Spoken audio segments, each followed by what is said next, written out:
here at my grandpa's house interviewing him for our class project. So, his name is Lester Schmeichel, and he's my dad's dad.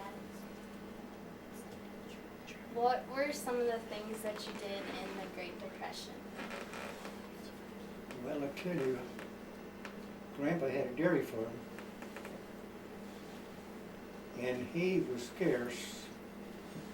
We didn't have feed. We was mowing thistles to feed the cows, and you didn't dare stand behind them. We'd go clear to, we had a hired man.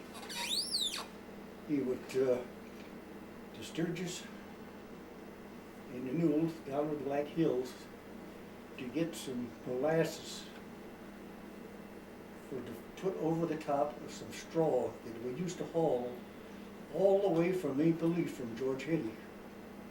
We'd go up to the hair boxes of Oscar and Art and myself with 3 racks. And that's what we fed the cows to get milk so we could haul it, carry it to town. We didn't haul it to town, we carried it to town. Did you have like any jobs or anything? There wasn't a job to be had. In fact, in my days, after this was, they opened up a CC camp in the hills for young guys like us, and we went down there and worked into the fields, what they called these trees, well, they're bugs, and then if they sent a guy out the front, and if there was a mark on them someplace that there was bugs in them, he'd cut them down and burn them, and that was our job. And that's what we got paid. We got $30 a month paid, and we had to send that home to our folks. We didn't dare keep it. Did you have any government programs that helped you at all? We had no government programs. In fact, the cat, it was so bad that there was no feed, like I said. The government bought cattle, and they hauled them down here to the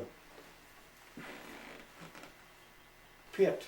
They run them on a great big chute like, and then they shoot them, then they fall down in the pit. And they think they pay them $13 a head. And the calves, they didn't give you nothing for them. They wouldn't let you have them. Not even take them home and butcher them. So it was pretty hard on your family then? It was hard. We just lived from, I would say, from day to day on cream, that little milk that they got, and cream checks and things like that. But there was no government programs or things like there is of today. How old were you? How old was I then? Well, must have been 14, 15, 16. Really? It lasted about 3 years of that. Because I left home when I went west in the Depression. That was, I think I was 17. And Mother, she cried, I remember that. There was 5 of us left to go west to get a job. And we'd work wherever we could. And then I finally wound up in Montana, and I worked in Montana for quite a while. Then I come back and I helped Dad. And then they finally called me for the service. And that's where. So did you listen to music or anything? Do what? Did you listen to music? No. No? You weren't interested in that stuff? No music.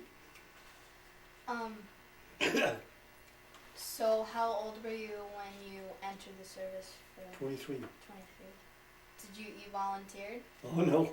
No? I You was were drafted? Yeah, I was drafted.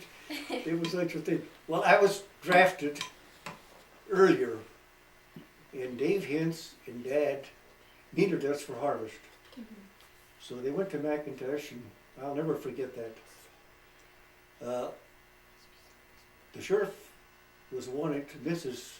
Beesman was her name, for something that she wanted just done right now, and he says, I'm not going to help you until you help these boys to get out of service. So anyway, she looked at us, she says, I'll get you anyway. And within 2 months after that, she had me anyway. and she put me back into service. How many of your family members did you have to leave behind? Did I what? How many family members did you leave behind? Did I leave behind Yeah, like were left. before I went? Yeah. Oh. Boy, I don't remember who was holding up then. Well, Oscar and Art were still, and Ruth was still, they was all still home. And Robert. How and many Ruth. brothers and sisters did you have?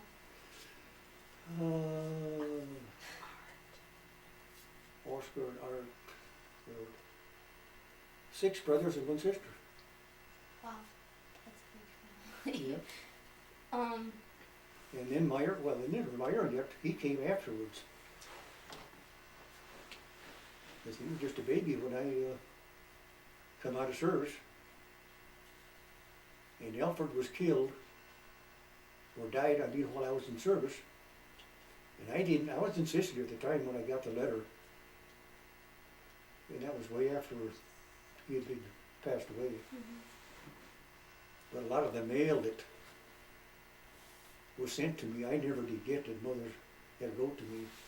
In fact, I needed a watch over there so bad, and I had a gold Elgin watch with a double case. And I wanted Mother to send that, well, I never did get it. Hmm. Somebody in the mail got that.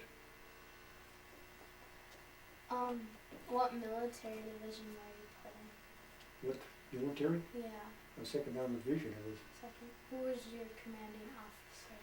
Oh! Boy, I don't know right offhand. To start with, when we first went in, it little, no white guy in his head. He called us in ranks the morning after they hit Pearl Harbor. And he come right out and said, after he had lined up, he says, you know, men, we are at war. He said, we can buy you a dime a dozen. That's the words he used.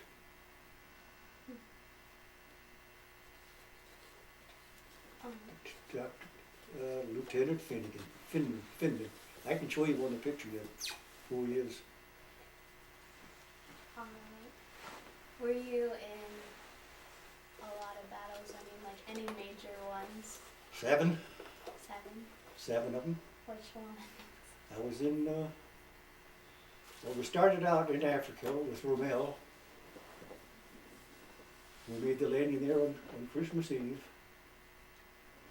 And then from there, after we were through in Sicily, they sent us, in Africa, we went to Sicily, made the invasion.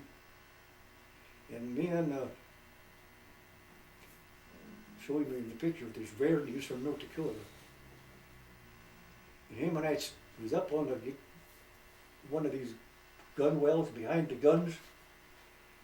And we wanted to see the whole show, because we'd never been in a war before, never seen anything before. So we was brave enough, we sat up there and we watched. While the infantry, they always sent the infantry in first to make the first landing. And we watched them, and would you believe, those little boys just cried like babies. That's no lie. And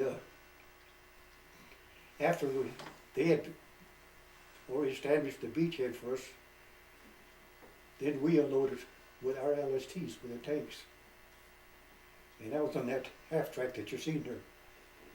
And before we drove them off, we had to waterproof them so they wouldn't get wet when we drive. So we drive off of the ramp, we drive into the water, and then onto the land. And just as I was driving off, I looked up and I seen that plane coming from the west. It's like that. And I seen that bomb coming down, another bomb. Each one of them dropped on each side of the ramp. Never did go off. Hmm. Just like we got into Aachen, Germany. This is right at the end of the war. And we slept in a great big house. We always had to sleep out in a foxhole or out in the open. And this was kind of a treat for us to sleep in the house. So we slept the house upstairs. The next morning, we went down to the basement, you know what we found? A 500-pound bomb laying down there. They did go off. Wow. Somebody would have touched that thing, it probably would have, Mhm. we'd have probably been seeing people on the way. Some of the rest of the invasion, so tell about the rest of the. We met the Rest of Russians, things. we met the Russians right on the Elbe River. Mhm. That was the end of the war, right on the Elbe River. So you found That was just before we got to Berlin. That's where we met to. But the Russians. rest of the the invasions. Battle of the Bulge and stuff. And that was after the Battle of the Bulge. See, the Battle of the Bulge was before that. See, the Battle of the Bulge was our last. When we was up, when we made the invasion in Normandy, they had hedgerows. Oh, probably lines as high as this roof. And the Germans always had to be sitting in a corner. They know just exactly where you're going because they know the way we could go. Mhm. So we had our outfits built a regular bulldozer on the front of our tanks, and we just make a path, go right through. And that's why we finally got through and went on ahead. When we got through from there, we had the battle, that's when the St. Louis breakthroughs. And that was our first biggest battle after we landed up after Normandy. And then every night, it would never fail, the Germans would be flying around up, they'd drop flares, and they'd light up the whole area, just like in the daytime. Mhm. And they could see everything was on the ground. And we had to make sure that you had a foxhole, it had something over it. Otherwise, they could see. So that's what we always had to do, we always had to dig a foxhole every night to protect ourselves. And then after we left there, it was early in the morning, we could, in fact, even hadn't made breakfast yet. And my buddy, he went over the hedgerow to go to the bathroom. And when he went over the hedgerow, we heard that artillery shell. We could hear a whistle coming, and it exploded right above us, killed him right there. Mhm. So that was the end of him, my outfit, one of them. And then from there we left and went on to, instead of us going into Paris in France, we went north to the Siegfried line.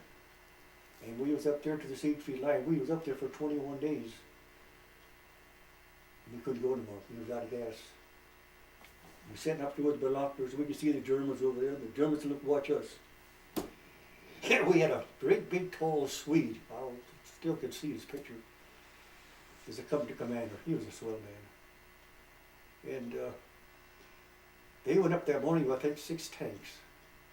Just to scout around. Well, they nailed him right away. They got him. So they left him and came back. But if you'd have seen that Siegfried line, it's impossible. I mean, anybody even think of getting crossed. And the pillar boxes, they had these great big pillar boxes, and I'm not lying to you, but I think they could have been 3 to 4 to 5 feet thick with concrete. And that's the way the Germans had built. But we was right on the edge of this Siegfried line, and then there was Belgium. We'd go into Belgium, and we'd go back into Germany. And that's where but we finally got fuel enough, and got on through to the Siegfried line and got on by. But after we got by from there, we went on through, and this was in January. It was cold. I mean, it was cold. And that was the Germans' last stand with the Battle of the Bulge. And we got bad weather. Our planes couldn't support us anymore, because we always depended on our planes. But the weather set in, it was cloudy and nasty, low clouds, and the planes couldn't fly.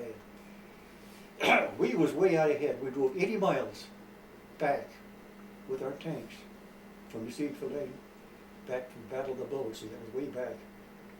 And it was raining and snowing and freezing, and we had snow.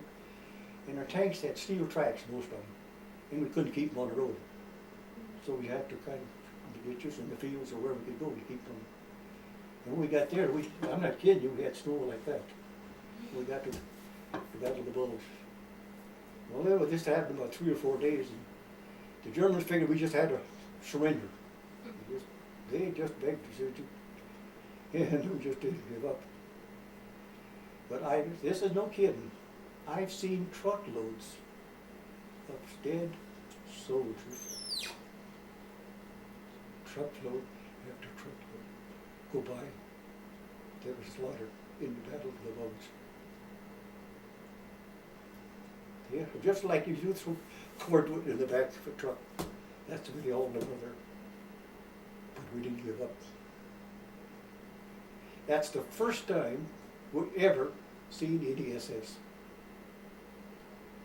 SS was Hitler's prime people that he had for his. You'd never see anybody. All the time we'd always either see old people. Finally, it got to the point where you'd see, like James, little kids are in fight ready. But when we met the Russians had the women with them. This sounds awful strange, but when we met the Russians, they was with horses and wagons, and they had some of the women with them, but they could drink more booze than you can shake a stick at.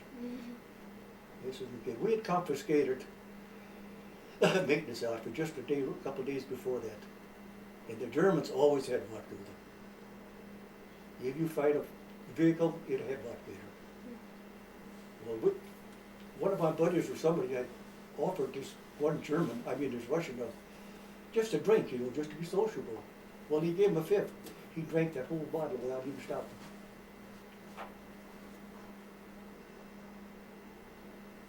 Then we went on in to Berlin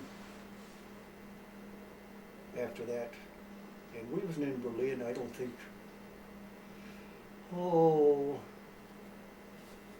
week or two at the most. And this was in the evening. Me and this Murphy and I think who was the other guy. We were sitting down there in a pub and visiting, and the first sergeant wasn't the first sergeant more. He was just a sergeant at the time, but we already lost our first sergeant and all those others. But he was acting first sergeant. And he came down and he says, "Les, do you want to go home?" Oh, I dropped everything and I took off. But he said, "You can only carry 35 pounds because you're going to fly." So I left, grabbed up what I could, and I took off because we had to catch the truck that takes us. By the time we got to the airport where the Japanese surrendered, they took all the planes. Then we didn't get to fly. So they took as far as France, right on the coastline. We sat there for almost a month. They finally loaded us up in the ship and hauled us home. That's the way. Well, you already explained to me this is his Bronze Star Medal. What you want it for? Would you explain? What it is? Yeah, like what it is and why you got it. It's an honor of something you have done for your country. It's a reward that we've been offered of something we have done. And what it has done, why I did that, I was on guard duty at night. And we was in a fork of a road. And in the fork of that road, there was a water tank sitting down here. And I heard these Germans coming back up here. When I got behind this water tank, I had a .45 submachine gun. And it was dark. I couldn't see, they couldn't see me. And in German, I hollered at them to stop. And there were 5 of them in the bunch. So they took those 5, they took them down in the officers' headquarters. And not knowing that I was going to get this, but my officer, he's the one that awarded me that Bronze Star. Can we show So they wanted, his suit and stuff? so they wanted to make you the interpreter after that. They wanted to make me a interpreter, but I wouldn't do it. You just didn't. I didn't want to do it myself. I didn't want to be an interpreter. What was your outfit called? 2nd Armored Division, Hell on Wheels. How many were in here? In our outfit? Yeah. Oh, I don't even know. I couldn't count them right offhand. I never did know. I mean, where I worked as a mechanic, we had the master sergeant, and then the sergeant and my sergeant. There was three of us, and we lost the other one. There'd been 4 of us, but we were the frontline mechanics. Earlier you said you were involved in 7 battles. Could you like name them? Oh, I don't know if they're all on there or not. I know the first one was Sicily, and then Normandy. Yeah, then St. Louis breakthrough, the Battle of the Bulge. I don't know, there were 7 of them. I couldn't tell you, I looked like them. Can we show him his suit Jordan, and things now, please? Would you like to show him the suit? Yeah, you can.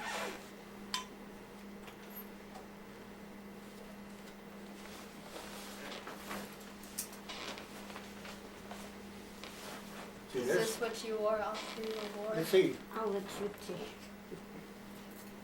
Do whatever you want. Oh my goodness. see this, It's very heavy. this is the regiment. This here stands for the regiment. That's an honor, because that's your presidential citation. There's your other ones. So And what this rank was- were you? How's that? What was your rank? My rank? I was a T4, technical sergeant. These are just That's your pins. emblem, Mhm. tank outfit. And this was your Yep, division? that's the hell on wheels. That's our insignia. And these here, for every 6 months that's what you get. The time of service. This is the presidential citation here. And What's the rope that's your president too, that honor. that came with this? Yeah. Why did you put the coat on, Lester? He says it doesn't fit anymore. Okay. Well, oh, and this is his hat. That is just a military cap. I mean, you didn't wear that. I mean, in the field. I mean, like if you wanted to go to town or go someplace, you wear the cap. So did you guys have any head cover when you were out? Yeah, what? Did you have any head cover when you were out fighting, like helmets or anything? We had our steel helmets. Yes, we did. Had a liner and a helmet. There was a liner inside. You'd wear you were just away from the front lines. But then if you was up on the front line, then you wear your steel helmet with it.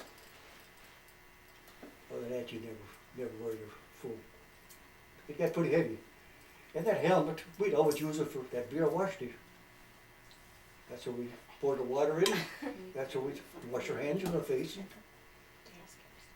And if we don't take a bath, we do it at night. We'd probably find some water someplace we could, or take a bath or wash ourselves off. Like it was in Africa, we were using the cork forest. We always, these natives, they'd come down, they're little bitty fellows, and they couldn't talk English, of course, we couldn't. Egg was a oof. So we'd go get her some oof. So they'd get her some oof, and we'd eat eggs. And we'd boil water, boil the eggs, and we'd have boiled eggs. That works.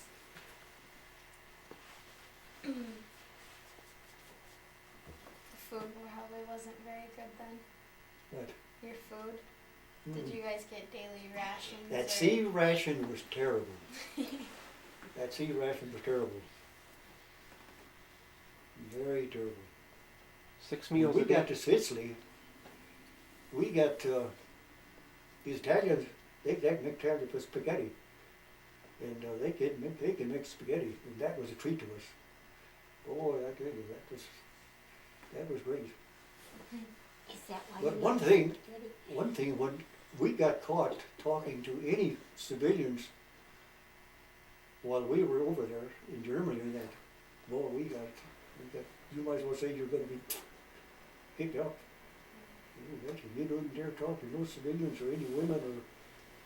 But boy, I tell you, when we went from same road breakthrough, we went up north to, and we'd go through those little towns and those people were standing out, and I tell you what, they were just hollering. I could just see them hollering at you know, how they were just tickled to see us, Mhm. to get freed finally. Yeah, no, we left, when we were just coming down from Sicily before we loaded on the ship, and I was up on the half track, and I wasn't driving at the time. I forget who was driving. But anyway, I could see this guy way up on the balcony in Palermo, and he was hollering and a-waving. Finally he says, give him his HELL. So anyway, I went back and I talked to him for curiosity. He was from Brooklyn. He had got in bad with the United States. So he skipped the country and he went over there to free himself. And that's why he was over there. Mhm.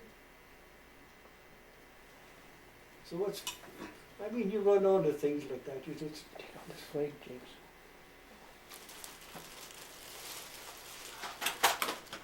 Do you wanna give me that suit?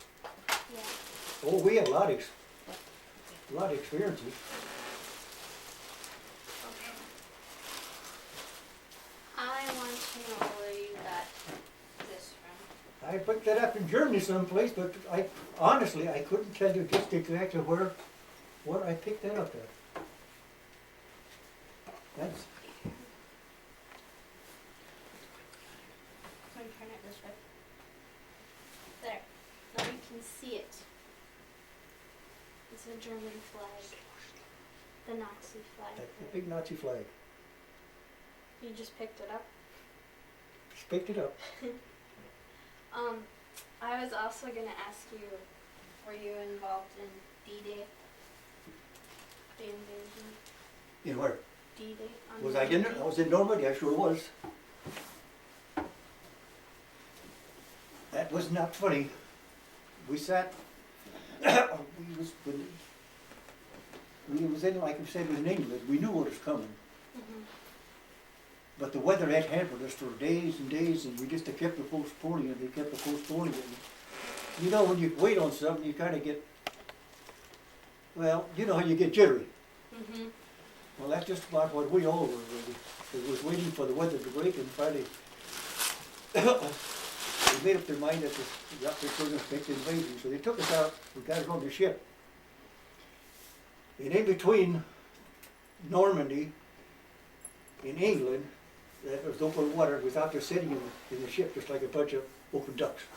Well, I mean, if Germany would have had any manpower at all, as far as planes, we'd have been shooting ducks is what we would have been. So we was waiting for our first bunch to make the first landing, you know, they'd go in there to make the beachhead so our tanks, so we could come in with our tanks. And then we came in with our tanks, and that was a mess.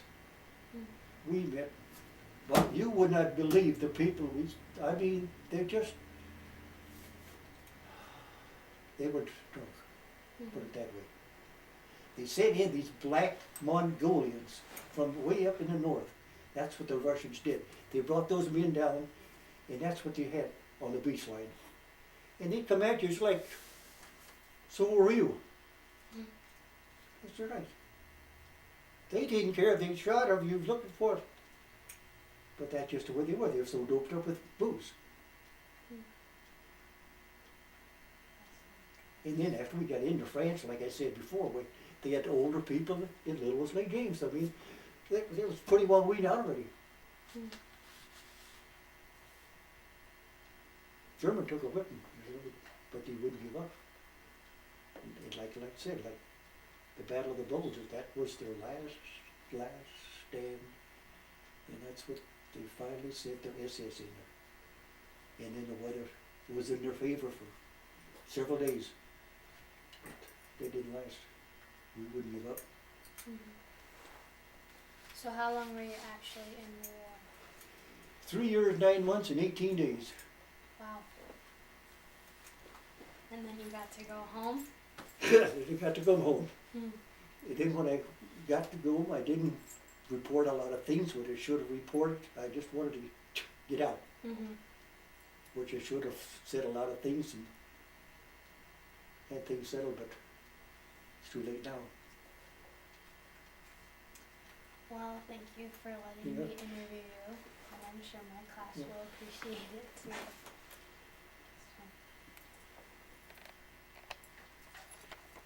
Yeah, that was a happy time to get home. Wait, there. Can you explain what it is? Okay, this is a picture of Grandpa's company at Fort Dix, New Jersey, where he was in training. And he is right there.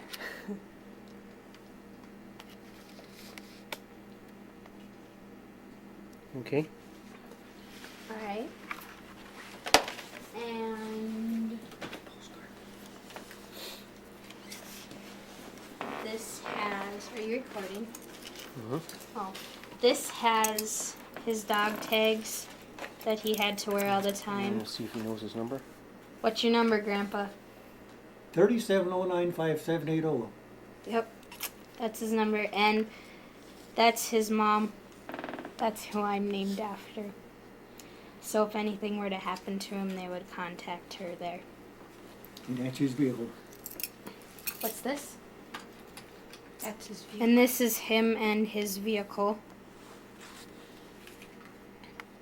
That's a big vehicle, Grandpa. And this is his compass that he carried around. And it still works. Actually, you got that from a German.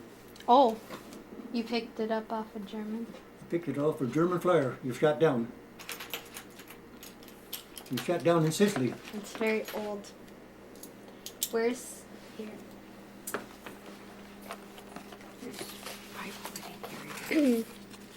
Here's his Bible that was given to him, that he carried with him everywhere he went.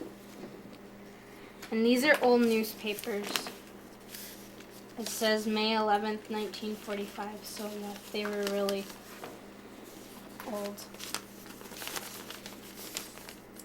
And it's a Germany edition, so.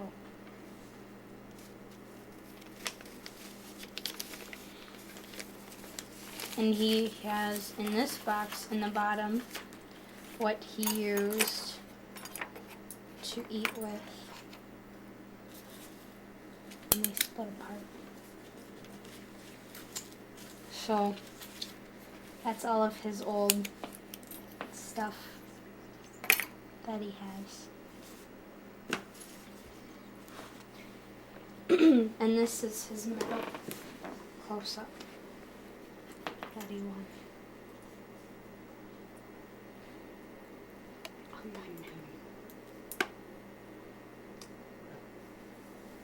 Okay. Do you have any Some old- other things? We have old Old. coins. There's German coins and French coins and Indian penny heads Hold on. and wheat pennies and a bunch of stuff. And everything. And yeah. Grandma had those pictures because she's got his